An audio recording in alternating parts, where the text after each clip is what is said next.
Novels for ever میں خوش آمدید۔ ناول تیری زلف کے سر ہونے تک، جس کی رائٹر ہیں اقرا صغیر احمد، اس کی یہ تیسری ایپیسوڈ ہے۔ تو آئیے جلدی سے سٹارٹ کرتے ہیں اس ایپیسوڈ کو بغیر کسی دیر کے۔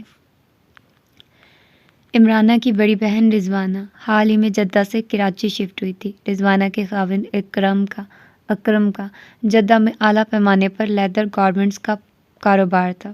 دولت کی خوب ریل پیل تھی۔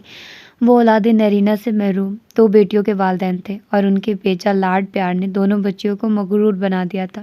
اپنے آگے کسی کو خاطر میں لانا ان کی سرشت میں شامل نہ تھا۔ البتہ عمرانہ کو خالہ ہونے کے باعث بے حد پسند کرتی تھی۔ مائدہ کی بھی دونوں بہنوں سے بہت گہری دوستی تھی اور عمرانہ، جو ان کے جدہ میں ہونے کے سبب سے خود کو تنہا و کمزور محسوس کرتی تھی، ان کے یہاں شفٹ ہونے کے باعث خود کو طاقتور سمجھنے لگی تھی، کیونکہ والدین کے انتقال کے بعد وہ دونوں بہنیں ہی میکے کے نام پر ایک دوسرے کا سہارا تھی۔ آج وہ مائدہ کے ہمراہ رضوانہ کے گھر آئی ہوئی تھی۔ زید اور مدثر کے درمیان ہونے والی معمولی سی تلخ کلامی کو کئی دن گزر گئے تھے، مگر وہ بھولنے والی نہیں تھی۔ اب بھی ان کے درمیان بیٹھ کر وہ صوفیہ اور سودا کو برا کہنے میں مشغول تھی کہ یہ ان کا من پسند مشورہ بھی تھا۔ میں نے تمہیں پہلے دن ہی کہا تھا عمرانہ، صوفیہ جس دن بیوہ ہو کر آئی تھی، کہ ان ماں بیٹی کو کسی نہ کسی طرح گھر سے نکال لو۔ اگر وہ رک گئی تو تمہارا جینا دشوار ہو جائے گا۔ اب دیکھ لو وہی ہوا نا، رضوانہ نے تنبیہ بھرے لہجے میں کہا۔ کوشش میں نے بہت کی کہ وہ ماں بیٹی وہاں ٹکنے نہ پائے، مگر وہی بات ہے کہ نکار خانے میں طوطی کی صدا کون سنتا ہے۔ پہلے منور بھائی اور زمرد بھابھی کون سی کم ہے، دونوں میاں بیوی ہمدردیوں خدا ترسی کے بخار میں ہر دم مبتلا رہتے ہیں۔ اور رہ گئے مدثر، وہ تو ہر دم بہن و بھانجی کی محبت میں اپنی اولاد کو بھلائے رہتے ہیں۔ کسی نے نہیں سنی میری۔ یہ بات تمہاری سچ ہے، صوفیہ کی اہمیت وہاں شروع سے ہی رہی ہے، اور بیوگی کے بعد اس اہمیت کو عروج حاصل ہو گیا۔ ہاں، اکلوتی بیٹی و بہن تھی، پھر تمہارے سسرال میں بیٹی و بہن کو کچھ ضرورت سے زیادہ ہی محبت دی جاتی ہے، جو ان کے دماغ آسمانوں پر چڑھا دیتی ہے۔ آنٹی، زیادہ آپ کے ساتھ کیوں نہیں آئے؟ افرا، جو خاصی دیر سے یہ سوال پوچھنے کے لیے بیقرار تھی، ان کے خاموش ہوتے استفار کیا۔ وہ مسکرا کر گویا ہوئی، زید کی آج کوئی خاص میٹنگ تھی، اس وجہ سے وہ نہیں آیا۔ جب بھی آپ یہاں آتی ہے زید ساتھ ہی نہیں آتے، کوئی وجہ ضرور ہے، ایسا لگتا ہے وہ ہم سے ملنا نہیں چاہتے۔ افرا نے ماں کی جانب دیکھتے ہوئے اٹھلاتے ہوئے کہا۔ افرا ٹھیک کہہ رہی ہے، ہمیں یہاں شفٹ ہوئے 3 ماہ ہو چکے ہیں، اور ان دنوں میں فقط 2 مرتبہ ہی زید آیا ہے، اور وہ کھڑے کھڑے تمہیں پک کرنے کے لیے ڈنر تک نہیں کیا اس نے ہمارے ساتھ۔ رضوانہ بیگم نے بھی فوراً بیٹی کی شکایتوں کی تائید کی۔ ارے ایسی کوئی بات نہیں آپی، زید تو ہر گھڑی یہاں آنے کے لیے تیار رہتا ہے، ہم سے زیادہ خوشی اس کو آپ کے یہاں شفٹ ہونے کی ہوئی ہے۔ اور خوشی کیوں نہ ہو بھائی، ننیال میں آپ کے سوائے کون، پھر وہ کسی کو لفٹ کہاں دیتا ہے؟ پورے گھر میں محض بھابھی اور منور بھائی ہیں جن سے وہ محبت کرتا ہے، وگرنہ صوفیہ اور اس کی بیٹی کی شکلوں پر تھوکنا بھی گوارا نہیں، سخت نفرت کرتا ہے ان سے۔ اچھا، مجھے بھی وہ بیٹوں کی طرح عزیز ہے، زید کو ہی دیکھ کر میں خوش ہوتی ہوں، کبھی محسوس ہی نہیں ہوا کہ میرا کوئی بیٹا نہیں ہے۔ زید بھی جان چھڑکتا ہے آپ پر، انہوں نے ان کا ہاتھ تھام کر کہا۔ دل سے دل کو راہ ہوتی ہے عمرانہ۔ آنٹی، آپ زید کو کال کریں کہ آج وہ ڈنر ہمارے ساتھ کریں، افرا نے اپنے شانوں تک پھیلے بالوں میں انگلیاں پھیرتے ہوئے کہا۔ آپ خود کال کیوں نہیں کر لیتی؟ مسکراتے ہوئے کہا۔ کہیں بار کال کیا مگر وہ ریسیو نہیں کرتے، بہت روڈ ہیں وہ۔ ارے نہیں میری جان، عمرانہ نے اٹھ کر اسے لپٹاتے ہوئے کہا۔ زید تو بہت نرم دل ہسمکھ ہے، حساس اس قدر کے چہرے سے ہی احساسات سمجھ جاتا ہے۔ آپ کی کال شاید اس لیے ریسیو نہیں کی ہوگی کہ کسی میٹنگ وغیرہ میں ہوگا۔ عروہ مائدہ کو لے کر اپنے کمرے میں آ گئی تھی۔ باتوں کے دوران اس نے اپنا سیل فون اسے دکھایا تو مائدہ حیرانی سے گویا ہوئی تھی۔ تم سیل یوز کرتی ہو؟ آف کورس میں یوز کرتی ہوں، تبھی میرے پاس ہے۔ آنٹی انکل کو کوئی اعتراض نہیں ہے؟ نہیں، بالکل بھی نہیں، اور یہ فون تو ڈیڈی نے ہی گفٹ کیا ہے، وہ ٹورنٹو سے میرے لیے ہی لائے تھے اسپیشلی۔ اوہ ریئلی؟ انکل لائے تھے تو پھر تو تم کو کوئی منع کرنے والا نہیں ہے۔ کاش ہمارے پاپا بھی ہمارے لیے اسی انداز سے سوچتے تو مجھے بھی کوئی سیل فون یوز کرنے سے روک نہیں سکتا تھا۔ وہ بری طرح افسردہ ہو گئی تھی۔ ارے کیا تمہارے پاس سیل فون نہیں؟ عروہ کے لیے یہ بات ناقابل یقین تھی۔ نہیں، میرا کوئی سیل فون نہیں ہے، وہ شرمندگی محسوس کرنے لگی۔ آئی ایم ریئلی شاکڈ، لیکن یہ تو بہت ضروری ہے اس دور میں، بلکہ میں کہتی ہوں اس کے بنا تو زندگی ادھوری ہے۔ تم بے حد عجیب ہو۔ عجیب نہیں، عجوبہ کہو، عجوبہ، اس نے شانے اچکا کر کہا۔ لیکن آنٹی کے پاس موبائل ہے، تمہارے پاس کیوں نہیں ہے؟ اس کی حیرانی کم نہ ہو رہی تھی۔ طاہر جان اس کے بے حد خلاف ہے کہ لڑکیوں کے پاس سیل فون ہو، اور زید بھائی طاہر جان کی ہر بات پر عمل کرتے ہیں، اور زید بھائی کے حکم پر ہی میں اور سودا سیل فون استعمال نہیں کر سکتے، اور نہ ہی ہم گھر میں کسی کا سیل فون استعمال کرتے ہیں۔ البتہ لاؤنج میں لگے لینڈ لائن نمبر یوز کرنے کی اجازت ہے ہمیں۔ یہ تو کوئی پرائیویسی نہ ہوئی، کسی فرینڈ سے سب کی موجودگی میں بات کس طرح ہو سکتی ہے؟ وہ آنکھیں پھاڑ کر کہنے لگی۔ خیر میاں اور سودا ایک دوسرے کی بہترین فرینڈز ہیں، کالج میں گھر میں ہم ایک ساتھ ہوتے ہیں۔ کالج کی فرینڈ سے دوستی صرف کالج کی حد تک کی ہے، کبھی کسی سے رابطہ کرنے کی ضرورت محسوس نہیں ہوتی۔ ناک اور ہونٹ کے بائیں حصے میں لگنے والی چوٹ کے باعث خاصی سوجن آنے کے ساتھ ساتھ اس کی تکلیف میں بھی اضافہ ہو گیا تھا۔ وہ 2 پیریڈ اٹینڈ کرنے کے بعد گھر جانے کا ارادہ کر چکی تھی۔ ماں عاقفہ کو اپنی طرف تیز تیز قدموں سے آتے ہوئے دیکھ کر وہ ٹھٹک کر رک گئی۔ وہی ہوا نا جس سے میں ڈر رہی تھی؟ وہ آتے ہی اس سے لپٹ کر رونے لگی۔ تم کس طرح آ گئی؟ تمہیں تو ابھی بھی اتنا تیز بخار ہو رہا ہے، اور تمہیں بتایا کس نے؟ وہ سخت سراسمہ ہو رہی تھی۔ بابر نے کال کیا اور سب بتایا، میں کہہ رہی تھی پولیس میں شکایت کرنے دو، مگر تم نہیں مانی، اور دیکھا نا کس طرح سے وہ تمہیں کڈنیپ کرنا چاہ رہے تھے۔ بابر کے پاس تمہارا نمبر کہاں سے آیا؟ وہ سیڑھیوں پر بیٹھ گئی تھی۔ کہہ رہا تھا زینت سے لیا ہے، اس کے پاس ہے میرا رابطہ نمبر۔ زینت ہے کہاں؟ ابھی بتاتی ہوں۔ اس نے جرت کیسے کی بغیر اجازت نمبر دینے کی؟ اس کو نمبر دینے کا مقصد یہ نہیں ہے کہ وہ نمبر بانٹتی پھرے۔ انشرا کو غصہ اٹھ کر آیا تھا۔ ارے زینت ایسی غیر ذمہ دار لڑکی نہیں ہے۔ اب نامعلوم بابر نے کیا کہہ کر اس سے نمبر لیا ہے، اور مجھے کوئی اعتراض نہیں ہے کیونکہ اس نے کوئی غلط حرکت نہیں کی۔ تمہارے متعلق ہی بتایا ہے۔ وہ خود بھی بے حد پریشان تھا۔ اس کے بگڑے تیور دیکھ کر عاقفہ نے بابر کی سائڈ لی۔ وہ کیوں پریشان ہونے لگا؟ میرا کیا واسطہ اس سے؟ اس طرح مت کہو، بہت عزت کرتا ہے وہ تمہاری۔ اس کے دوست کو دیکھو، کہہ رہا تھا مجھ جیسی لڑکی کے ساتھ ایسا ہی ہونا چاہیے۔ نوفل کی بات اس کے دل میں کھپ گئی تھی۔ تم کیوں پرواہ کرتی ہو اس کی؟ اپنی حالت دیکھی ہے تم نے؟ سوجن بڑھتی جا رہی ہے، چلو ہم پہلے کسی ڈاکٹر کے پاس چلتے ہیں۔ واہ، میں کیوں اس لنگور کی پرواہ کرنے لگی؟ وہ تو اس نے بات ایسی کیا کہ میرا دل چاہ رہا ہے گولی مار دوں اس کمینے کو۔ چلو بس تم پر ہر وقت مرنے مارنے کا بھوت سوار رہتا ہے۔ عاقفہ اس کا ہاتھ پکڑ کر آگے بڑھی۔ میں آپ لوگوں کو ڈراپ کر دیتا ہوں۔ اس حادثے کے بعد آپ لوگوں کا تنہا جانا بالکل مناسب نہیں ہے۔ بابر گویا ان کے انتظار میں ہی بیٹھا تھا، ان کو گیٹ کے قریب آتے دیکھ کر گویا ہوا۔ پہلے یہ بتائیے آپ کی ان مہربانیوں کے پیچھے کیا مطلب پنہا ہے؟ عاقفہ کے بولنے سے قبل ہی وہ تفتیشی انداز میں گویا ہوئی۔ مطلب تو کچھ بھی نہیں ہے، وہ قدرے گھبرایا۔ پھر کیوں ہمارے پیچھے سائے کی مانند لگ گئے ہو؟ اور پلیز انشرا، وہ ہماری مدد کر رہا ہے اور تم اس کی بےعزتی کر رہی ہو۔ Behave yourself. عاقفہ نے انشرا کا ہاتھ پکڑ کر اس سے کچھ فاصلے پر لے جا کر آہستگی سے کہا، پھر بابر سے مخاطب ہوئی۔ آپ ٹھیک کہہ رہے ہیں، سچ میں ان لوگوں کا کوئی بھروسہ نہیں، اگر وہ واپس آ گئے تو یہ سوچ کر ہی مجھے کچھ ہونے لگتا ہے۔ آپ اپنی کار میری کار کے پیچھے ہی رکھیے گا، بہت مشکور ہوں میں آپ کی۔ انشرا گہری سانس لے کر کار کی طرف بڑھ گئی۔ بیٹا طبیعت کیسی ہے اب؟ زرکا لاریب کی مزاج پرسی کے لیے آئی تھی، جو اس دن کے بعد سے بخار اور بدن درد میں مبتلا ہو گیا تھا۔ شہر کے بہترین ڈاکٹرز کے علاج ہونے کے باوجود بستر سے اٹھ نہیں پا رہا تھا۔ ایک تو وہ ازحد نازک طبع تھا، بس تضاد ماں اور باپ کی محبتوں نے بالکل ہی کمزور بنا ڈالا تھا۔ وہ معمولی سی بھی تکلیف برداشت نہیں کر پاتا تھا۔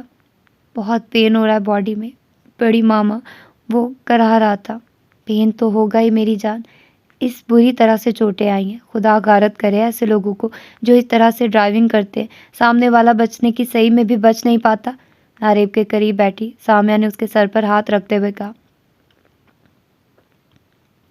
بیٹا آپ کو بھی احتیاط کرنی چاہیے تھی سڑک پر چلتے ہوئے۔ ویسے بھی فٹ پاتھ اسی لیے ہوتا ہے، سڑک پر ایکسیڈنٹ کا ہی خطرہ رہتا ہے۔ پھر بھی اللہ کا احسان ہے، اس کی رحمت سے کوئی فریکچر وغیرہ نہیں ہوا۔ آپ سے کس نے کہا لاریب سڑک پر چل رہا تھا؟ وہ استجابی انداز میں گویا ہوئی۔ پرسوں انہوں نے ہی بتایا تھا، سڑک پر چلتے ہوئے پیچھے سے آنے والی کار نے ٹکر ماری تھی۔ وہ لاریب کی جانب دیکھتے ہوئے گویا ہوئی تھی، جبکہ وہ تذبذب کا شکار کچھ کہہ نہیں پا رہا تھا۔ لیکن بیٹا آپ تو مجھ سے کہہ رہے تھے آپ کار میں کہیں جا رہے تھے تب ایکسیڈنٹ ہوا۔ سامیہ کو بیٹے کی دماغی حالت پر شک ہوا تھا۔ جی مما، دراصل مجھے کچھ اچھی طرح سے یاد نہیں ہے۔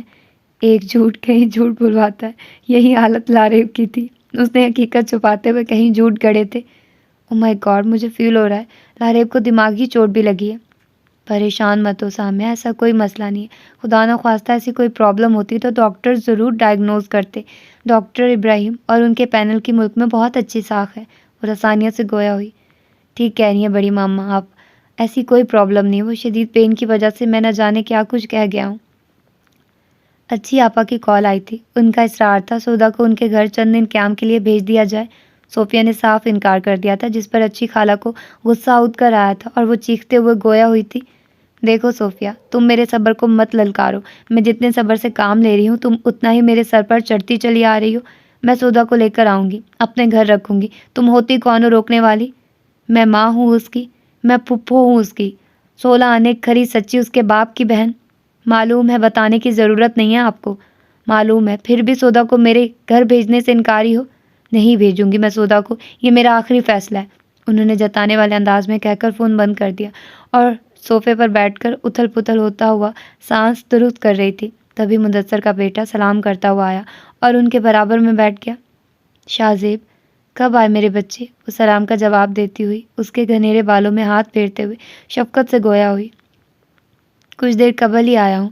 کس سے فائٹ ہو رہی تھی آپ کی؟ وہ محبت بھرے انداز میں ان کے شانے پر سر رکھ کر بیٹھا تھا۔ میرے دشمنوں کو کچھ نہ کچھ بکواس کرنے کی عادت ہے، کوئی نہ کوئی محاذ گرم ہی رہتا ہے۔ اب اچھی آپا کو دورہ پڑ گیا ہے، وہ جلے بھنے انداز میں کہنے لگی۔ کیا دل کا دورہ پڑ گیا ہے؟ وہ فون پر ہونے والی گفتگو کسی حد تک سن چکا تھا، شرارت سے گویا ہوا۔ اللہ کرے دل کا دورہ ہی پڑ جائے اور جان چھوٹ جائے ہماری۔ توبہ ہے صوفیہ، سب کے لیے خیر و عافیت کی دعا مانگا کرو۔ زمرد بیگم بوا کے ہمراہ وہاں آتے ہوئے بولی، کچھ لوگوں کو چھوڑ کر سب کی خیر و سلامتی کی دعا مانگتی ہوں، اور یہ اچھی آپا اور عمرانہ بھابھی کے لیے کبھی دعائیں نکل ہی نہیں سکتی ہیں۔ یہ آپ لکھوا کر رکھ لیں، مجھ سے یہ کبھی بھی سدھرنے والی عورتیں نہیں ہیں۔ اچھی باتیں نہیں ہوتی ہیں یہ، پر اچھی آپا سے بات کیا ہوئی ہے؟ زمرد بیٹھتی ہوئی استفار کرنے لگی تھی۔ بوا جو ٹرے میں چائے کے مگ اور ڈرائی فروٹس کی ٹرے لے کر آئی تھی، چائے سب کو دینے لگی۔ ان کا حکم ہے کہ سودا کو کچھ دن رہنے کے لیے ان کے گھر بھیج دو۔ اب آپ ہی بتائیے، میں سودا کو کہیں بھیج سکتی ہوں؟ یہ تو بات تمہاری بالکل درست ہے۔ سودا کے لیے اچھی آپا کی محبت کا اچانک جاگنا، پھر بیٹے سے اس کی شادی کی خواہش، اور اب یہ نئی بے قراری، گھر بلانے کی کچھ سمجھ سے بالا تر ہے۔ یہ تو سبھی جانتے ہیں اچھی آپا نام کی اچھی ہیں، وگرنہ برائیاں ان کی سانسوں کے ساتھ چلتی ہیں۔ بوا ان کو چائے سرو کر کے اپنا چائے کا مگ لے کر ان کے درمیان ہی بیٹھ گئی تھی۔ ان کو کبھی اس گھر میں ملازمہ نہیں سمجھا گیا تھا، وہ گھر کی بزرگ تھی۔ اچھی آنٹی سودا کی شادی اپنے بیٹے سے کرنا چاہتی ہیں؟ شاہ زیب نے چونک کر استفار کیا۔ ہاں، 2-3 ہفتے قبل ہی تو اتنا ہنگامہ کر کے گئی تھی میرے انکار کرنے پر، اور اب بھی سودا پر حق جتانے کا مقصد یہی ہے، لیکن میں بھی ان کی یہ خواہش پوری نہیں ہونے دوں گی۔ صوفیہ نے گردن جھٹک کر کہا، تم فکر مت کرو، رشتے ناتے، یہ شادی کے بندھن زندگی بھر کے ہوتے ہیں، ان رشتوں کو فرد واحد کی منشا پر باندھا نہیں جاتا ہے، پھر رشتہ طے ہونے سے پہلے سودا کی مرضی بھی معلوم کی جائے گی۔ سمر چائے پیتے ہوئے کہہ رہی تھی، سودا تو اللہ میاں کی گائے ہے، جس گھونٹے سے باندھو بن جائے گی، اپنی مرضی کرنا اس کی سرشت میں شامل نہیں۔ بے فکر رہو، منور اور مدثر کبھی اس کے ساتھ بے ناانصافی نہیں ہونے دیں گے، ہم سب ہی اس کے بہترین مستقبل کے خواہاں ہیں۔ شاہ زیب نے چائے پی کر ڈرائی فروٹس جیکٹ کی جیبوں میں بھرے اور ان کو باتوں میں مصروف دیکھ کر چھوڑ کر وہاں سے لان میں آ گیا، جہاں پودوں کو گوڈی کرتی سودا کو دیکھ کر اسے شرارت سوجی۔ عاقفہ اسے گھر لے آئی تھی، جہاں اس کی مما نے تمام باتیں تحمل سے سننے کے ساتھ ساتھ برف سے اس کی ناک اور ہونٹوں پر ٹکور کی، اور ساتھ ہی کوئی ٹیبلٹ بھی کھلائی تھی اور اسے وہیں عاقفہ کے بیڈ پر لٹا دیا تھا۔ تھینکس آنٹی، آپ بہت اچھی ہیں، بہت ریلیکس فیل کر رہی ہوں میں۔ ان کی شفقت بھری دیکھ بھال اسے بہت اچھی لگی تھی۔ شکریہ کی کوئی بات نہیں ہے، آپ بھی میری بیٹی ہی ہو، وہ کہہ کر اس کے قریب ہی بیٹھ گئے۔ وہ درمیانی عمر کی اسمارٹ سی عورت تھی، بے حد سادہ اور پرخلوص طبیعت کی مالک۔ میں ملازموں کو کہہ کر آئی ہوں کہ وہ کافی اور کچھ کھانے کو لے آئے۔ عاقفہ ساری روداد سنا کر ملازمہ کے پاس چلی گئی تھی، وہاں سے آ کر بولی، کافی کیوں، اب تو لنچ کا ٹائم ہونے والا ہے، انشرا اس ٹائم کھانا نہیں کھاتی ہے۔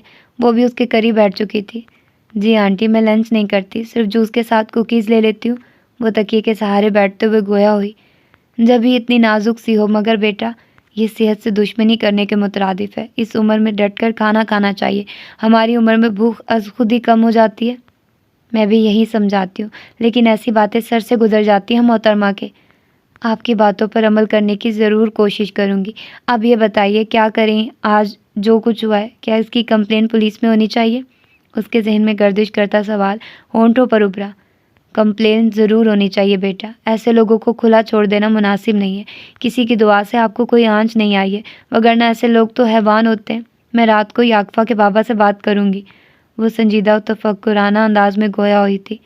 آنٹی، نانو کو پتہ چل گیا تو میرا یونیورسٹی جانا بند ہو جائے گا۔ بہت مشکل سے میری یہ درینہ خواہش پوری ہو رہی ہے، جس کی خاطر میں جان تو دے سکتی ہوں مگر پڑھائی نہیں چھوڑ سکتی۔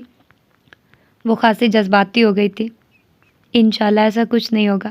عاقفہ کے بابا کے دوست محکمہ پولیس میں بھی ہیں، میں ان کو سمجھا دوں گی، وہ رازداری کے ساتھ ان لڑکوں کا سراغ لگوا کر گرفتار کروائیں۔ میں وعدہ کرتی ہوں آپ کی نانو کو کانوں کان خبر نہیں ہوگی اور نہ ہی آپ کی پڑھائی متاثر ہوگی۔ ان کو اس کی پڑھائی کے لیے طلب و تڑپ بہت بھائی تھی۔ تھینکس آنٹی، عاقفہ بہت لکی ہے جس کو آپ جیسی کیوٹ مما ملی۔ اس کے لہجے میں پہلی بار کوئی حسرت پیدا ہوئی تھی اور دل میں اس خواہش نے جنم لیا تھا کہ اس کی بھی مما ہوتی، اور جس طرح عاقفہ کی مما ایک ڈھال بن کر ان کے سامنے کھڑی ہو گئی تھی، اس کی مما بھی ایسا ہی کرتی۔ میں آپ کی بھی مما ہوں، ذرا جا کر ملازمہ کو دیکھتی ہوں، ابھی تک وہ کافی لے کر نہیں آئی۔ آپ آرام سے لیٹ جائیے، لنچ کے بعد میں خود آپ کو گھر چھوڑ کر آؤں گی، وہ کہہ کر وہاں سے چلی گئی۔ سن لیا نا تم نے مما نے جو کہا ہے، اب ریلیکس ہو کر لیٹ جاؤ، مما بابا کے ساتھ مل کر اس معاملے کو آسانی سے حل کر لیں گی۔ وہ اطمینان سے اس پر کا ریموٹ اٹھاتی ہوئی اسپرٹ کا ریموٹ اٹھاتی ہوئی گویا ہوئی تھی۔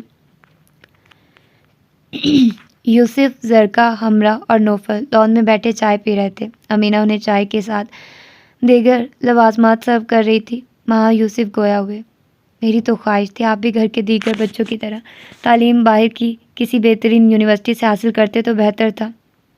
میں سمجھتا ہوں میرے ملک، میرے شہر سے بہتر کوئی ملک و شہر نہیں ہے، پھر یہاں تعلیم حاصل کرنے میں کوئی شرمندگی کی بات نہیں۔ اس کے مؤدب لہجے میں اپنے وطن سے پیار جھلک رہا تھا۔ یوسف صاحب نے اس کی طرف دیکھا تھا، اس کے وجیح چہرے پر انہیں اپنی نوجوانی کا جذبہ و عزم دکھائی دیا تھا، اور یہی جذبہ انہیں سیاست کے پرخار وادیوں میں لے گیا تھا۔ یہاں کوئی اسٹینڈرڈ نہیں ہے، تعلیمی ادارے ہوں یا ہاسٹلز، سب جگہ کرپشن ہی کرپشن ہے، کوئی کسی سے سوال کرنے والا نہیں۔ اس طرح کا ماحول صرف مفاد پرستوں کو ہی سوٹ کرتا ہے، دوسرے لوگوں کو کوئی ریلیف تو کیا، ان کا حق بھی نہیں مل رہا۔ میں کہتی ہوں ایک بار پھر اپنے فیصلے پر نظر ثانی کر لو، ہمرا نے اس کی طرف دیکھتے ہوئے محبت سے کہا۔ فورس مت کرو ہمرا، میں نوفل کے دلی جذبات سے آگاہ ہوں۔ ایک زمانے میں مجھے بھی بے حد فورس کیا گیا تھا کہ میں ابروڈ میں تعلیمی مراحل طے کروں، اور میں کسی کے دباؤ میں نہیں آیا تھا۔ جن کو اپنی مٹی سے پیار ہوتا ہے وہ کسی قیمت پر اس کو کمتر محسوس نہیں کرتے۔ آپ کا بھی کیا سیاست میں آنے کا ارادہ ہے نوفل؟ زرکا نے چائے کا کپ رکھتے ہوئے حیرانی سے پوچھا۔ سیاست ہماری رگوں میں خون بن کر بہتی ہے۔ سوری بڑے بابا، مجھے سیاست میں کوئی انٹرسٹ نہیں ہے، میں کبھی بھی پارٹی جوائن کرنا پسند نہیں کروں گا۔ اس کے وجیح چہرے پر گہری سنجیدگی تھی۔ جیسے تمہاری مرضی بیٹے، میں کبھی بھی آپ کو پریشرائز نہیں کروں گا۔ ایک معاملے میں آپ کو پریشرائز کرنا ہوگا ہمرا، درست کہہ رہا ہوں نا؟ انہوں نے دھیمے سے مسکراتے ہوئے ہمرا سے کہا۔ جی بالکل درست کہہ رہی ہیں زرکا آپا آپ۔ یوسف کو یہ بات تو سچ مچ منوانی ہی ہوگی نوفل سے، وہ شوخی سے نوفل کی جانب دیکھتی ہوئی کہہ رہی تھی، جبکہ وہ بھی استجابی انداز میں ان کو دیکھ رہا تھا۔ اللہ خیر کرے، جب دو عورتیں کسی مرد کی تباہی کا پلان بناتی ہیں تو اسی طرح متحد ہو جاتی ہیں۔ مجھے تو کسی گڑبڑ کا احساس ہو رہا ہے۔ میں ماما سے یہ ایکسپیکٹ نہیں کرتا کہ وہ میرے لیے کچھ برا پلان کریں، نوفل نے ان کی طرف دیکھتے ہوئے دھیمے انداز میں کہا۔ شادی کرنا کوئی تباہی کی بات نہیں ہے یوسف صاحب، ہم نوفل کی منگنی اور تعلیم مکمل ہونے کے بعد شادی کرنا چاہتے ہیں۔ ہاں ہاں ہاں، یعنی آپ شیر کو پنجرے میں قید کرنے کی پلاننگ کر رہی ہیں؟ وہ نوفل کو چپتے ہوئے دیکھ کر، جھیمتے ہوئے دیکھ کر کہکا لگا کر گویا ہوئے۔ ابھی تو برخوردار کی آزادی کے دن ہے، کیوں اتنی جلدی پابند کرنا چاہ رہی ہو؟ دونوں خواتین مل کر ابھی پنچھی کو آزاد ہی رہنے دیں۔ میں نے سوچا تھا آپ نوفل کو اچھی طرح راضی کریں گے، مگر میں معذرت چاہتا ہوں ماما، میں نے کبھی سوچا بھی نہ تھا میں آپ کی کسی بات سے حکم عدولی کروں گا، مگر آپ کی خواہش پوری کرنا میرے بس سے باہر ہے۔ آئی ایم سوری، زندگی میں کوئی لڑکی داخل نہیں ہوگی، وہ کہہ کر وہاں سے چلا گیا۔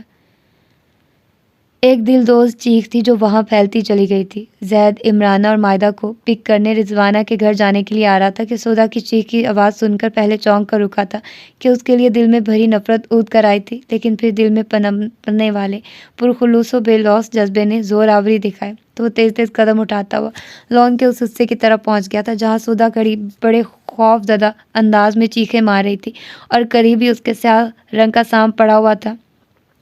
وہ پھرتی سے آگے بڑھا اور سانپ کو کچلنے کے لیے پاؤں اوپر کیا ہی تھا کہ اسے محسوس ہوا سانپ تو پہلے ہی بے حس و حرکت پڑا ہے۔ ابھی وہ اسے زمین سے اٹھانا ہی چاہ رہا تھا کہ کچھ فاصلے پر درخت کے پیچھے چھپ کر سودا کے خوف سے لطف اندوز ہوتا ہوا شاہزیب پھرتی سے آگے بڑھا۔ بھائی، یہ میری شرارت تھی، میں سودا کو ڈرانے کے لیے لایا تھا، وہ ربڑ کے سانپ کو جیب میں ڈالتے ہوئے آہستگی سے گویا ہوا۔ اسٹوپڈ، سوچ سمجھ کر شرارت کیا کرو، تایا اور تائی ہارٹ پیشنٹ ہے، ان کے لیے ایسی چیخو پکار نقصان دہ ہے۔ اس کی بے ساختہ نگاہیں لمحے بھر کو سودا کی طرف اٹھی تھی جو مارے خوف کے پسینہ پسینہ ہو رہی تھی۔ خوف زدہ شاہزیب بھی ہو گیا تھا کیونکہ وہ سمجھ رہا تھا زید گھر پر نہیں ہے، لیکن اس کی بے موقع ہم نے اس کے چھکے چھڑا دیے تھے۔ بے شک ان کے درمیان سوتیلے رشتے کی ایک کانٹے دار دیوار حائل تھی۔ وہ مدثر صاحب کی دوسری بیوی سے پیدا ہوا تھا اور یہاں ماں کی بے پناہ مخالفت، نفرت اور بے انتہا واویلا مچانے کے باوجود تایا اور تائی کی محبتوں کا بھرم رکھنے کے لیے اس نے اس رشتے کو گلے لگایا تھا جو اس کے لیے بھی پسندیدہ نہیں تھا، مگر وہ تایا اور تائی کو مایوس نہیں کر سکا تھا۔ سوری بھائی، مجھے معلوم نہ تھا کہ یہ اس آرٹیفیشل سانپ سے اس طرح ڈرے گی، حد ہوتی ہے ڈرنے کی بھی، وہ مؤدب لہجے میں کہہ رہا تھا۔ پھر اس نے کچھ نہیں کہا تھا، وہاں سے پورٹیکو کی طرف بڑھ گیا تھا۔ آپ کہیں جا رہے ہیں؟ آج اتنے دنوں بعد آپ سے ملاقات ہوئی ہے، میں سوچ رہا تھا ہم ساتھ میں ڈنر کرتے، مزہ آتا۔ وہ اس کے ساتھ ساتھ ہی چل پڑا تھا۔ سودا بری طرح خوف زدہ ہو گئی تھی، اسی لیے وہیں بینچ پر بیٹھ گئی تھی۔ تم ڈنر کر لینا، میرے پاس ٹائم نہیں ہے۔ آپ کہیں جا رہے ہیں کسی کام سے؟ خالہ کے گھر جا رہا ہوں، ڈنر پر انوائٹ ہوں وہاں پر۔ دل نہ چاہتے ہوئے بھی وہ اس کو تحمل سے جواب دیا کرتا تھا۔ اوہ اچھا، پھر تو آپ کو ضرور جانا چاہیے۔ جا رہا ہوں، وہ کار کے قریب پہنچ کر جیب سے چابیاں نکالتا ہوا بولا۔ یہ بتا کر جائیے ہم ساتھ ڈنر کب کریں گے؟ میں آپ کے ساتھ ڈنر کرنا چاہتا ہوں، آپ کبھی موقع ہی نہیں دیتے، آج تو بتا دیجیے۔ وہ اس کی وجاہت و سنجیدگی سے بے حد متاثر تھا، حالانکہ وہ بخوبی جانتا تھا زید اس کو مجبوراً برداشت کرتا ہے، کیونکہ زید نے صاف گوئی سے اسے بتا دیا تھا کہ وہ مجبوراً اس رشتے کو نبھا رہا ہے، لیکن اس کی کوئی مجبوری نہ تھی، وہ اس کو دل و جان سے چاہتا تھا۔ ابھی میرا شیڈیول بہت ٹف ہے، گھر میں ڈنر کرنے کا بھی ٹائم کم ہی ملتا ہے، میں تم سے پرومس نہیں کر سکتا ڈنر کا۔ عاقفہ کی مما سے وہ کئی بار ملی تھی اور ہر بار پہلے سے زیادہ ملنسار، بامروت و مخلص پایا تھا، اور اس کے اندر بھی یہ احساس سے محرومی جڑ پکڑنے لگا تھا کہ اس کی مما بھی حیات ہوتی تو وہ ایک مختلف لڑکی ہوتی، ایک مکمل لڑکی جیسی عاقفہ تھی۔ بالی بتا رہی ہے یونیورسٹی سے آنے کے بعد سے روم میں بند ہو گئی ہو، بہت چپ چپ بھی ہو، کیا ہوا ہے تمہیں؟ وہ گھر آئی تو حسب معمول نانو گھر میں نہیں تھی، خالی گھر ملازمین کی موجودگی میں بھی خالی لگ رہا تھا۔ وہ اپنے کمرے میں آ کر لیٹ گئی تھی۔ بالی نے ہر ممکن دلجوئی کرنے کی صحیح کی، مگر وہ چپ چاپ پڑی رہی تھی۔ آپ روز روز کہاں چلی جاتی ہیں نانو؟ بہت ملنے جلنے والے ہیں میرے، لیکن تم کو کیا ہوا؟ وہ حیران سے اس کے قریب ہی ٹک گئی تھی۔ آپ روز روز گھر سے نہیں جایا کریں، مجھے اچھا نہیں لگتا آپ کا اس طرح جانا۔ عاقفہ کی مما کو دیکھیے، وہ بھی گھر میں رہتی ہیں اور گھر میں اتنی رونق اور خوشیاں ہوتی ہیں کہ عجیب سا سکون ملتا ہے۔ وہ خاصی جذباتی ہو رہی تھی۔ نانو نے قریب کھڑی بالی کو دیکھا جو پریشانی سے انشرا کی طرف دیکھ رہی تھی، پھر اس سے مخاطب ہوئی۔ عاقفہ کی ماما سے میرا بھلا کیا مقابلہ، اور مجھے سمجھ نہیں آ رہی ہے تم یہ کیسی باتیں کر رہی ہو؟ وہ ایک محدود ماحول میں رہنے والی پردے دار عورت ہے، وہ تمہیں کیوں بھانے لگی؟ وہ متعجب ہوئی۔ میں کہتی ہوں ضرور کوئی بات ہوئی ہے، چہرہ دیکھو بیبی کا کس قدر اترا اترا پھیکا لگ رہا ہے، کیا ہوا ہے بتاؤ نا۔ بالی اس کے چہرے سے کوئی بھید پا گئی تھی، شاید اسے اس کے چہرے پر ہلکی سی رہ جانے والی سوجن اور درد کا احساس ہو رہا تھا، کیونکہ نانو بے پرواہی سے کہہ رہی تھی۔ بالی کو ڈانٹتے ہوئے بولی، تم تو خواہ مخواہ کی باتیں کرتی ہو بالی، کچھ نہیں ہوا انچی کو، مجھے یہ بہت تھکی ہوئی لگ رہی ہے، سونے دو، تھوڑی نیند لے لے گی تو فریش ہو جائے گی۔ وہ اسے آرام کرنے کی تلقین کرتے ہوئے اٹھ کھڑی ہوئی۔ نانو یہیں بیٹھ جائیے میرے پاس، کہاں جا رہی ہیں؟ ارے کیا ہو گیا ہے تمہیں انشی؟ میں نے تمہاری تربیت بزدلوں جیسی نہیں کی، لڑکی ہونے کے باوجود تمہیں لڑکوں کی طرح ٹرینڈ کیا ہے، اور تم شروع سے ہی میری توقع سے بڑھ کر ثابت ہوئی ہو، پھر اب کیوں بزدل کمزور لڑکیوں کی مانند ریئیکٹ کر رہی ہو؟ نانو کو وہ ایک عام سی لڑکی، کمزور و ڈرپوک لڑکی لگ رہی تھی، اور اس کا یہ روپ ان کو ایک آنکھ نہیں بھا رہا تھا۔ نانو آپ نے لڑکی ہوتے ہوئے بھی مجھے لڑکا بنانے کی جستجو میں نامعلوم کیا بنا رکھا ہے کہ میں لوگوں کے لیے ناپسندیدہ ہستی بن گئی ہوں۔ اس کی سماعتوں میں نوفل کے طنزیہ جملے گونج رہے تھے۔ ان جملوں کی تلخی اسے اس وقت تو اتنی محسوس نہیں ہوئی تھی جتنی اب محسوس ہو رہی تھی۔ نہ جانے کس طرح سے اس کی نسوانی انا جاگ گئی تھی۔ کون لوگ تمہیں ناپسند کرتے؟ ذرا ایک دفعہ میرے منہ پر بول کر دیکھیے کیا حال کرتی ہوں۔ کون کمبخت لوگ ہیں وہ؟ کوئی نہیں ہے، اس نے آنکھوں پر بازو رکھتے ہوئے کہا۔ چل بالی، میرے سر میں آئلی مساج کر۔ اس لڑکی نے آج دماغ چکرا کر رکھ دیا، نامعلوم کیا ہوا اسے۔ آج تو سچ مچ چاند میرے گھر اتر آیا ہے۔ دیکھو ذرا کس قدر روشن اور مکمل گھر لگ رہا ہے میرے زہد کے آ جانے سے۔ پرتکلف کہانی کے بعد لاؤنج میں گرین ٹی پیتے ہوئے رضوانہ عمرانہ کے ساتھ بیٹھے ہوئے زہد کی طرف دیکھتے ہوئے گویا ہوئی تھی۔ زہد بھی آپ سے اتنی ہی محبت کرتا ہے آپ ہی؟ لگتا تو نہیں ہے، جب سے آئے ہیں خاموش بیٹھے ہیں، محسوس ہو رہا ہے گویا چپ کر روزہ رکھ کر آئے ہیں جو یہاں کھلنے والا نہیں ہے۔ افرا نے اس کی کم گوئی پر بے تکلفی سے تنقید کی تھی۔ یہ چپ کر روزہ کیسا ہوتا ہے؟ میں تو فرسٹ ٹائم نام سن رہا ہوں۔ زید کے بے ساختہ کہنے پر وہاں سبھی ہنس پڑے تھے۔ تھینکس گاڈ، آپ نے بھی بتا دیا کہ منہ میں زبان رکھتے ہیں، وگرنہ آپ کی طویل خاموشی سے فیل ہو رہا تھا ہم سے بات کرنا پسند نہیں کرتے۔ افرا اس کی آمد کا سن کر خوب دل لگا کر تیار ہوئی تھی۔ پٹیالہ شلوار، پرشوق رنگوں سے چمکتی شارٹ شرٹ زیب تن کی تھی۔ کئی گھنٹے صرف آئی میک اپ پر صرف کیے تھے۔ جولری اور ہیئر سٹائل نے اس کے حسن کو چار چاند لگا دیے تھے۔ وہ سوچ رہی تھی زیاد اسے دیکھے گا اور نگاہیں نہ جھکا پائے گا، مگر یہاں تو معاملہ ہی الٹا ثابت ہوا تھا۔ وہ ٹکٹکی باندھ کر کیا دیکھتا، اس نے نگاہیں اٹھانا ہی گوارا نہ کیا تھا، اور اب بھی جواب اس نے رضوانہ کی طرف دیکھتے ہوئے دیا تھا۔ افرا کے لیے اس کی یہ بے نیازی سراسر توہین کے زمرے میں آتی تھی۔ ارے نہیں افرا ڈیئر، آپ مائنڈ نہ کرنا، زید کی کم بات کرنے کی عادت ہے، لیکن ہر بات اچھی طرح سمجھ آتے ہیں۔ عمرانہ نے مسکرا کر کہا۔ اوہ ریئلی؟ مجھے لگ رہا ہے ان کو زبردستی یہاں لایا گیا۔ ایک بار بھی انہوں نے مسکرا کر بات نہیں کی ہے کہ آپ کو مسکرانا نہیں آتا۔ افرا اپیا، ہم مسلسل بھائی کو نشانہ بنائے ہوئے ہیں، خیریت تو ہے نا؟ مائدہ کو اس کو خواہ مخواہ زید کو مخاطب کرنا ناگوار لگ رہا تھا۔ جب ہم دبئی میں تھے وہاں ممی بہت قصے سناتی تھی زید کے بارے میں کہ زید بہت شرارتی و ہنسمکھ ہے، مگر زید کی شرارتوں کے قصے سناتی تھی بچپن میں، یہ بے حد شوخ و چنچل تھے۔ وہ تو بیڑا غرق و مدثر کی آوارگیوں کا، جس نے عمرانہ کے ساتھ ساتھ ان دونوں بچوں کی زندگی سے بھی شوخیاں و شرارتیں چھین لی۔ رضوانہ نے سرد آہیں بھرتے ہوئے کہا۔ مدثر انکل رہتے بھی اپنی سیکنڈ وائف اور بیٹے کے پاس ہی ہیں۔ عروہ نے بھی گفتگو میں حصہ لیا۔ زید نے گرین ٹی کا مگ ٹیبل پر رکھتے ہوئے عمرانہ کی طرف دیکھا تھا، جہاں وہی مخصوص بے چینی پھیل گئی تھی۔ ارے کیا ہوا بیٹا، گرین ٹی پسند نہیں آئی ہے؟ رضوانہ بھرا مگ دیکھتے ہوئے گویا ہوئی۔ ٹائم زیادہ ہو گیا، مما کو ریسٹ کرنا ہے اور مجھے بھی آفس ورک دیکھنا ہے۔ اس کے لہجے میں ایسی قطعیت تھی کہ وہ چاہنے کے باوجود ان کو روک نہیں سکی اور گیٹ تک ان کو الوداع کہنے آئی تھی۔ بہت اکڑو ہے آپ کا بھانجا، اور اتنا ہینڈسم بھی۔ ان کی کار گیٹ سے نکل جانے کے بعد افرا ٹھنڈی سانس لے کر بولی۔ تم کیا کرو گی اب؟ زید نے تمہیں گھاس ہی نہیں ڈالی؟ عروہ نے کہا۔ گھاس میں کھاتی بھی نہیں ہوں تمہاری طرح، خیر وقت گزرنے کے ساتھ وہ میرے پیچھے پیچھے گھومے گا۔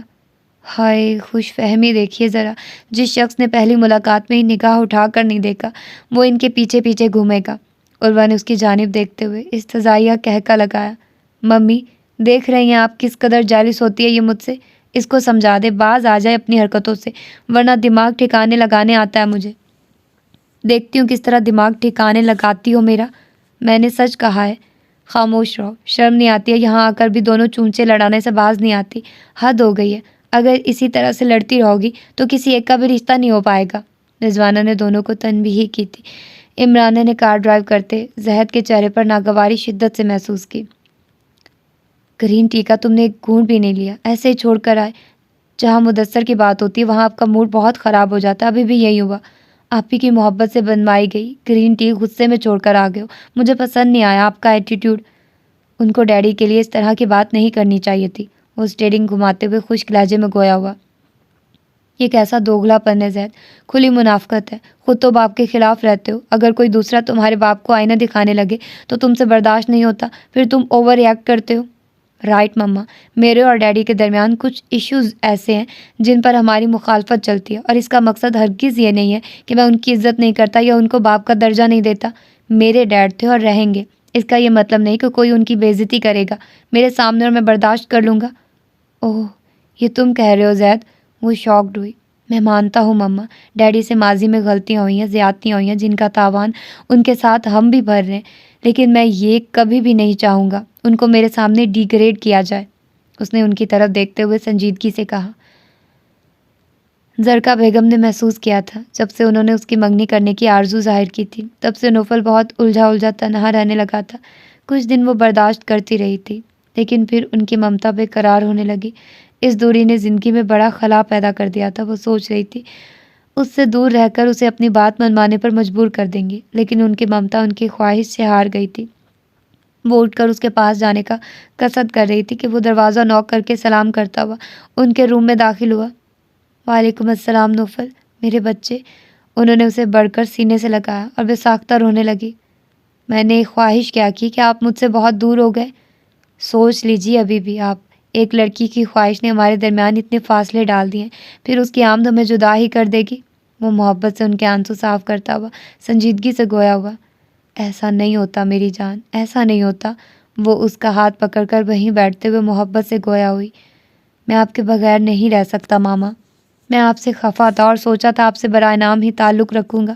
آپ کو میری پرواہ نہیں تو میں بھی کیوں پرواہ کروں؟ لیکن اس کی ڈارک براؤن چمکیلی آنکھوں میں ہلکی ہلکی نمی تیرنے لگی تھی۔ مجھے ادراک ہوا آپ سب کو چھوڑ سکتے ہو، کسی سے بھی خفا رہ سکتے ہو، لیکن ماں کو نہیں چھوڑ سکتے، ماں سے خفا نہیں رہ سکتے۔ ماں سے دور رہنا موت ہے، صرف موت۔ وہ عقیدت بھرے انداز میں ان کے ہاتھ چومتے ہوئے کہہ رہا تھا۔ ساری دنیا ایک طرف اور میری ماں ایک طرف، میری ماں صرف میرے لیے۔ خوش رہو بیٹا، میری دعا ہے اللہ تمہارا دل بدل دے، تمہارے ساتھ بہت اعلیٰ و بہترین معاملات ہو، ساری زندگی خوشیاں و کامرانیاں سمیٹو، کوئی دکھ کوئی رنج و بلا چھو کر بھی نہ گزرے، آمین۔ وہ اس کی پیشانی چومتی ہوئی نہال ہو کر گویا ہوئی۔ ماما پرومس کریں آپ پھر کبھی مجھے شادی کے لیے فورس نہیں کریں گی۔ آپ کی یہ خواہش ہمارے لیے جدائی کی دیوار ہے۔ چلے ٹھیک ہے، میں آپ کو شادی کے لیے فورس نہیں کروں گی، مگر یہ دعا ضرور کروں گی کہ کوئی ایسا معجزہ ہو جائے کہ آپ کو کسی لڑکی سے اتنی شدید محبت ہو جائے اور آپ… نہیں ماما، یہ ناممکن ہے۔ وہ دھیمے سے مسکرایا۔ اوکے میرے بچے، اب دیکھتے ہیں آپ کی ضد میں زیادہ طاقت ہے یا میری دعائیں بے اثر رہیں گی۔ وہ مسکراتے ہوئے جتانے والے انداز میں گویا ہوئی۔ وہ سر ہلا کر رہ گیا۔ میں آپ کو مشورہ دیتا ہوں آپ لاریب کے سہرے کے پھول کھلانے کی صحیح کیجیے، اس طرح وہ ایک بہترین لائف گزار سکتے ہیں، اور ساتھ ہی آپ کی بہو گھر لانے کی خواہش بھی تشنا نہیں رہے گی۔ کہہ تو ٹھیک رہے ہیں آپ، اگر میرے اختیار میں فیصلے کرنے ہوتے تو میں یہ کام کب کا کر چکی تھی۔ یہاں اجارہ داری سامعہ کی ہے، انہیں لاریب کی سرگرمیوں سے واقف ہونے کے باوجود بھی اس کو کوئی فکر نہیں۔ وہ اسے دودھ پیتا بچہ ہی خیال کرتی ہیں، حالانکہ وہ نہ پڑھائی میں انٹرسٹ لیتا ہے نہ بزنس میں۔ وہ کسی نے کہا ہے خالی دماغ و دل ذہن شیطان کی اماں جگہ ہوتے ہیں۔ میں ٹرائی کروں گا کہ سامعہ آنٹی کو قائل کر سکوں، ایسی کوشش بھی کرنا فضول ہے، سامعہ کسی کی ماننے والی نہیں۔ اوکے آپ فری ہیں؟ جی کوئی کام ہے آپ کو؟ آج لانگ ڈرائیو پر چلتے ہیں، بہت دن ہو گئے ہیں گئے ہوئے۔ میں کیا کروں گی بیٹا، لانگ ڈرائیو پر جا کر اب تو گھر بیٹھے بیٹھے ہی تھکنے لگی ہوں۔ وہ کمزور لہجے میں گویا ہوئی۔ آر یو رائٹ ماما؟ کیوں تھکنے لگی ہیں آپ؟ اس کے انداز میں بے چینی تھی۔ بڑھاپا ہے میرا، اور بڑھاپے میں بنا کام کے ہی تھکن ہونے لگتی ہے، اس میں کوئی پریشانی والی بات نہیں۔ آپ میری مما ہیں اور میری مما کبھی ہمت نہیں ہار سکتی۔ وہ شاہ زیب سے بری طرح ناراض ہو گئی تھی۔ وہ اکثر اس کو کبھی ربڑ سے بنی چپکلی کاکروچ سے اسی طرح ڈرایا کرتا تھا، اور آج اس نے حد ہی کر دی تھی۔ وہ اس کی آم سے بے خبر پودوں کو صاف کرنے میں مگن تھی، اور وہ اس کی بے خبری سے فائدہ اٹھا کر سانپ اس کی طرف اچھال کر چھپ گیا تھا۔ وہ سیاہ رنگ کا سانپ اصلی ہی محسوس ہوا تھا۔ پھر کیا تھا مارے خوف کے اس کی چیخیں بلند ہونے لگی تھی۔ اندر گھر سے کوئی نہیں آیا تھا، اور حیرت انگیز بات یہ تھی کہ زید وہاں آیا تھا، اور اس نے آتے ہی جوتے سے سانپ کو کچلنا چاہا تھا کہ سانپ کو بے حس و حرکت دیکھ کر وہ سمجھ گیا وہ نکلی ہے، قبل اس کے کہ سانپ کو ٹھوکر مارتا۔ شاہ زیب نے سامنے آ کر خود ہی اپنا جرم قبول کر لیا تھا۔ زید کے جانے کے بعد وہ سودا کے پاس آیا، حسب عادت معافی مانگتا ہوا، اور وہ ہر بار بہت آسانی سے اس کو معاف کر دیا کرتی تھی، لیکن اس بار جو خفت زید کے سامنے اسے اٹھانی پڑی تھی وہ سوچ سوچ کر شرمندہ ہو رہی تھی۔ اور یہی بات جب اس نے شاہ زیب کو بتائی تو وہ ہنستے ہوئے بولا، تم بھی سوچتی سمجھتی نہیں ہو کہ سانپ کہاں سے آئے گا، اور چیخنا شروع کر دیا۔ ریلی بڑے مزے کا سین تھا، مگر بھائی نے آ کر سارا پروگرام خراب کر دیا۔ میں سمجھی پودوں میں سے نکلا اور میری جان نکلتے نکلتے رہ گئی۔ میرے ہوتے ہوئے تمہاری جان کیسے نکل سکتی ہے؟ بس تم تو جیسے بڑے خیر خواہ ہو، میرے زید بھائی کے سامنے تماشا بنوا دیا میرا۔ میری تو ویسے ہی ان سے جان جاتی ہے۔ یہ بات بالکل درست کہہ رہی ہو یار، بھائی سے بات کرتے ہوئے میرا بھی یہی حال ہوتا ہے۔ حالانکہ انہوں نے کبھی مجھ پر غصہ نہیں کیا، نہ کبھی ڈانٹا، اس کے باوجود ان کی سنجیدگی کا رو بھی ہوتا ہے کہ میرا دل ان سے بات کرتے ہوئے تیزی سے دھڑکنے لگتا ہے۔ ڈرپوک انسان، تمہارے لیے ایسے ہی انسان ٹھیک ہے جن سے بات کرتے ہوئے بھی 10 بار سوچنا پڑے، مگر نہ مجھ جیسے کو تم ڈرا ڈرا کر ہی مار دو گے۔ اس لمحے صوفیہ وہاں آ کر بیٹھ گئی تھی۔ شاہ زیب نے ہنستے ہوئے سارا واقعہ ان کو سنایا تو خاصی حیرانگی سے کہنے لگی، یہ تو بالکل انہونی ہو گئی ہے کہ زید سودا کی چیخ سن کر آ گیا۔ ارے پھپھو جان، آپ اتنی حیران کیوں ہو رہی ہیں؟ بھائی ہر ایک کی مدد کرنے والے، نرم مزاج طبیعت کے مالک ہیں، سب کا خیال رکھتے ہیں۔ تمہیں نہیں معلوم بیٹا، وہ سب کے لیے خدا ترس اور حاتم تائی ہے۔ اگر پتھر ہے تو صرف ہم ماں بیٹی کے لیے۔ ہم مر بھی رہے ہوں گے تو وہ مڑ کر بھی نہیں دیکھے گا ہمیں، اتنی شدید نفرت کرتا ہے ہم سے۔ ان کے لہجے میں دکھ کی گہری کاٹ تھی۔ نہ معلوم کس دھیان میں وہ سودا کی چیخ پر وہاں آ گیا ہوگا۔ چھوڑیے امی، آپ کیوں اتنا سوچتی ہیں؟ اور سب لوگ ہم سے بہت اچھی طرح پیش آتے ہیں، ہمارا خیال رکھتے ہیں، محبت کرتے ہیں، یہ سب بہت ہے ہمارے لیے۔ سودا نے مسکرا کر کہتے ہوئے ماحول کی افسردگی دور کرنی چاہی۔ پھولوں کے ڈھیر میں ایک کانٹا بھی چبھ رہا ہو تو ناقابل برداشت ہوتا ہے۔ یہی حال رشتوں میں بھی ہوتا ہے۔ ڈھیروں محبتوں میں چند نفرتیں بے کل و بے چین رکھتی ہیں۔ وہ گرم مزاج اور نرم دل کی مالک تھی۔ آپ فکر مت کریں پھپھو، وقت کے ساتھ ساتھ سب ٹھیک ہو جائے گا۔ شاہ زیب نے انہیں تسلی دینے کی صحیح کی۔ وقت تو سب گزر گیا، اب صرف آخری وقت ہی رہ گیا ہے، یہ بھی گزر جائے گا۔ امی ایسی باتیں کیوں کرتی ہیں؟ سودا گلوگیر ہوئی۔ پھپھو جانی، ابھی تو آپ کی عمر ہی کیا ہے، پھر آپ کو ہمارے بچے بھی پالنے، اتنی آسانی سے جان چھڑانے تھوڑی دیں گے، بہت جینا ہے آپ کو۔ وہ اٹھ کر ان سے لپٹتے ہوئے بولا۔ انہوں نے بھی محبت سے اس کی پیشانی چومی، وہ اسے بےحد محبت کرتی تھی۔ جگ جگ جیو شاہ زیب، تم نے زید کے بدلے کی بھی عزت و محبت دی ہے۔ شکریہ پھپھو جان، چلیں آج ڈنر کہیں باہر ہی کرتے ہیں۔ ابھی منور بھائی کی کال آئی ہے، میں اور بھابھی ان کے ساتھ کسی پارٹی میں جائیں گے، میں نہیں جا سکتی، پھر کبھی چلیں گے۔ ٹھیک ہے، میں سودا کو لے کر جاتا ہوں۔ سودا نے انکار کر دیا۔ چلی جاؤ بیٹی، شاہ زیب کہیں بار کہہ چکا ہے، اچھا ہے آؤٹنگ ہو جاؤ گی۔ یونیورسٹی میں ہنگامہ دو گروپوں کے درمیان نامعلوم کس بات پر شروع ہوا تھا، جو بڑھتا ہی چلا گیا، اور اس دوران فائرنگ سے ایک جماعت کا طالب علم جہاں بحق ہوا تو پھر شدید افراتفری ہر سو پھیل گئی تھی۔ بابر نوفل سے کھڑا کچھ ڈسکس کر رہا تھا، شاید وہ حالات کی نزاکت کو بھانپ گئے تھے۔ بابر ان کی طرف آیا اور یونیورسٹی سے فوراً نکل جانے کو کہا، اور وہ اسی ٹائم وہاں سے نکل گئے تھے۔ گھر جا کر نیوز چینلز کے ذریعے معلوم ہوا یونیورسٹی غیر معینہ مدت کے لیے بند ہو چکی ہے۔ اس دوران اس کا آنا جانا آکفا کی مما کے پاس کچھ زیادہ ہی رہا تھا۔ وہاں کا ماحول بہت سادہ تھا۔ آکفا کی ممی اور پپا بہت پرخلوص و بامروت لوگ تھے۔ ایک بار مل کر بار بار ملنے کو دل چاہتا تھا۔ جب سے انہیں معلوم ہوا تھا انشرا کے والدین حیات نہیں ہیں، تب سے وہ ان لوگوں کی خصوصی توجہ کا مرکز بن گئی تھی، اور ان کی بے لوث محبتوں میں بھیگنے کے بعد اسے معلوم ہوا وہ کب سے ان محبتوں کے لیے تشنہ لب تھی۔ دل کسی شیر خوار بچے کی مانند ہمک ہمک پر کر یہی آنے کو کرتا تھا۔ نانی جان، میں آکفا کی طرف جا رہی ہوں، رات تک آؤں گی۔ وہ بیگ اٹھا کر ان کے پاس سے جاتے ہوئے کہنے لگی۔ اب تم آکفا کی طرف نہیں جاؤ گی؟ وہ سرد لہجے میں گویا ہوئی۔ میں آکفا کے گھر کیوں نہیں جاؤں گی؟ وہ تعجب سے گویا ہوئی۔ وہ لوگ ہمارے سٹینڈرڈ کے نہیں۔ کیا مطلب نانی؟ وہ لوگ ہمارے سٹینڈرڈ کے نہیں؟ اسرار انکل ملٹی نیشنل کمپنی کے ہیڈ ہیں اور گاؤں میں ان کی زمینیں ہیں۔ میں فائنینشلی بات نہیں کر رہی، ان کے گھر کا ماحول بہت دقیانوسی ہے۔ اس کے باپ کی گز بھر لمبی داڑھی ہے اور اس کی ماں دوپٹے کے نام پر پورا تھان لپیٹتی ہے، اور اتنی عجیب عورت ہے کہ آج تک اس نے پارلر کی شکل ہی نہیں دیکھی، نہ آکفا کو پارلر بھیجتی ہے، اور تو اور گھر میں ٹی وی تک نہیں ہے۔ وہ اپنے نظریے کے مطابق ایک کے بعد ایک خامیاں گنواتی چلی گئی تھی۔ بالی بھی ان کے قریب گردن جھکائے بیٹھی تھی۔ نانی، یہ بلا وجہ کی مداخلت ہے، کوئی اپنے گھر میں ٹی وی نہیں رکھتا تو وہ ناپسندیدہ کیسے ہو سکتا ہے؟ آکفا، اسرار انکل اور روسا آنٹی جس طرح سے بھی لائف چاہیں گزاریں، ان پر اعتراض کرنے والے ہم کون ہوتے ہیں؟ تمہیں مجھ سے بحث کرنے کی قطعی ضرورت نہیں، میں ان پر کوئی پابندی نہیں لگا رہی، میں تمہیں پابند کر رہی ہوں، ان کو نہیں۔ وہ غصے سے کہتی ہوئی پاؤں اوپر کر کے آرام سے بیٹھ گئی۔ بیبی، ماسی کو تمہارا ان لوگوں سے ملنا بالکل بھی پسند نہیں آ رہا، ابھی ہم وہاں سے ہی آ رہے ہیں۔ ماسی نے عروسہ آنٹی کو صاف صاف کہہ دیا کہ تم اب ان کے گھر نہیں جاؤ گی، وہ لوگ شدت پسند ہیں۔ کیا کہہ رہے ہو بالی بھائی؟ تم آکفا کے گھر گئے تھے؟ بالی نے گویا اس کے سر پر بم دے مارا تھا۔ وہ ہکا بکا رہ گئی۔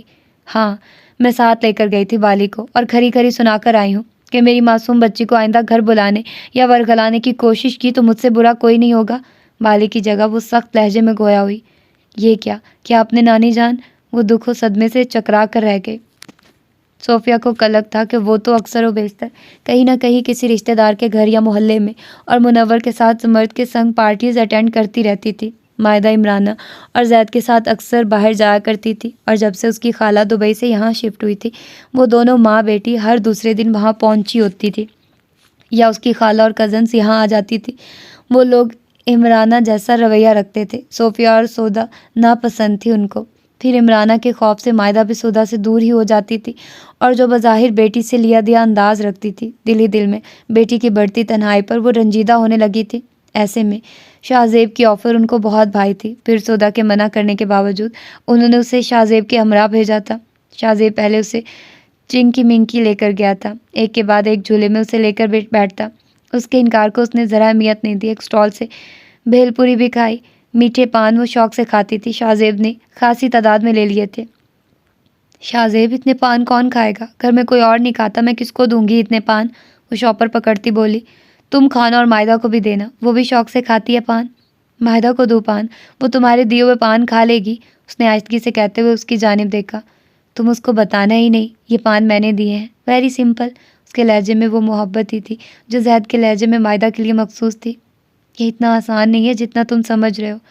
کیا مقصد ہوا اس بات کا؟ وہ وہاں سے نکل رہے تھے۔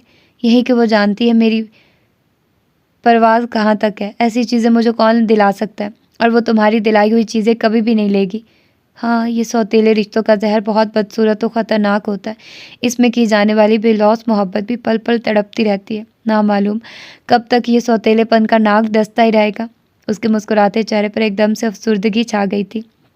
ملال کا رنگ سودا کے چہرے پر بھی پھیل سا گیا تھا۔ وہ جانتی تھی مائدہ بری لڑکی نہیں، مگر عمرانہ کی نفرت اور خفگی کے خوف نے ایک خول میں مکید کر دیا تھا۔ شاہ زیب نے کئی مرتبہ پیش قدمی کرتے ہوئے اس سے بھی ایسی ہی بے تکلفی پیدا کرنا چاہی تھی جیسے سودا کے ساتھ تھی، لیکن اس نے ہر بار اسے دھتکار دیا تھا اور صاف کہہ دیا تھا وہ اس کا بھائی کبھی نہیں بن سکتا۔ موسم سرد تھا اور ہواؤں میں نمی تھی۔ ڈنر کے لیے ان کی کار آگے بڑھتی جا رہی تھی۔ رات کے 11 کا عمل تھا۔ باہر سڑک کے دائیں طرف سمندر اور سمندر سے فاصلے پر بنے ہٹس، ہوٹلز اور ریسٹورنٹ نظر آ رہے تھے۔ بائیں طرف اکا دکا ہی کوئی گھر دکھائی دیتا تھا، وگرنہ میدان تھے جو اندھیرے میں ڈوبے ہوئے تھے اور لگ رہا تھا گویا آدھی رات کا پہر ہو۔ سناٹا و ویرانی پھیلی ہوئی تھی۔ کتنا تضاد ہے ماحول میں۔ کچھ دیر روشنیوں کی بہتات میں دن کا سما تھا، اور اب لگ رہا ہے اندھیرا ہی اندھیرا ہر سمت پھیلا ہوا ہے۔ ابھی آگے بھی دیکھنا، روشنی اور اندھیرے کا ساتھ کس طرح چلتا ہے، بالکل اسی طرح جس طرح تمہارا اور میرا ساتھ ہے، چاند اور رات کی مانند۔ اس نے اس کی طرف دیکھتے ہوئے شوخی سے کہا، فالتو باتیں نہیں کیا کرو۔ چاند اور رات، تم مجھے چاند جیسے لگتے ہو۔ اوہ ریلی، تم مجھے اتنا لائک کرتی ہو۔ بس ہر بہن کی محبت اپنے بھائی کے لیے ایسی ہی ہوتی ہے۔ ارے لا حول ولا قوت، کیا بول رہی ہو بھائی؟ اس نے شاکڈ انداز میں کہتے ہوئے کار روک دی۔ کان، منہ، ناک اور آنکھیں کھول کر سن لو، میں تمہارا کوئی بھائی وائی نہیں ہوں۔ مائدہ میری بہن ہے، وہ مانے نہ مانے مجھے کوئی فرق نہیں پڑتا۔ میں مانتا ہوں وہ میری بہن ہے، تم میری بہن نہیں ہو۔ کہا سٹارٹ کرو، کیا ہو گیا تم کو؟ فضول باتیں کر رہے ہو؟ سودا نے ادھر ادھر دیکھتے ہوئے پریشانی سے کہا، پہلے وعدہ کرو آئندہ مجھے بھائی نہیں کہو گی۔ بہت چیپ لگتا ہے تمہارے منہ سے نکلتا ہوا یہ ورڈ بھائی۔ وہ بازید ہوا۔